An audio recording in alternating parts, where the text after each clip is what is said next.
অনধিকার চর্চা যেখানে অধিকার ফলানোর কোনো সুযোগ নেই, এটার ফলাফল কখনোই ভালো হয় না। এখানে আপনার কোনো অধিকারই নেই, সেখানে আপনি কিভাবে অধিকার ফলানোর চেষ্টা করেন?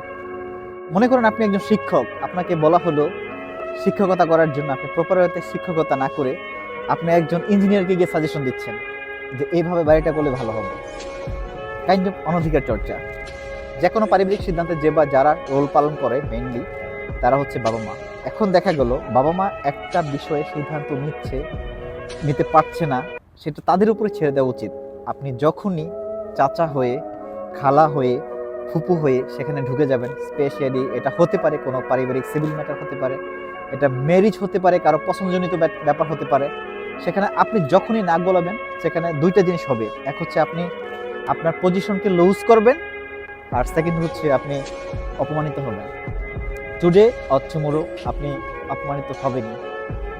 কেন? কারণ এটা তাদের পারিবারিক ব্যাপার। যখনই আপনি সেখানে ঢুকে যাবেন তখনই আপনার পজিশনকে আপনি হারাবেন। কারণ এটাই ন্যাচারাল। কারণ এখানে আপনার ঢোকার এখতিয়ার নেই। তো মোরাল অফ দ্য স্টোরি এইটাই, আপনি আপনার গণ্ডিকে কখনো ওভারটেক করবেন না। যেখানে আপনার অধিকার ফলানোর রাইট রয়েছে সেখানে অধিকার ফেলেন, আপনি ভালো থাকবেন। এট লিস্ট সবাই ভালো থাকবেন। আসসালামু আলাইকুম।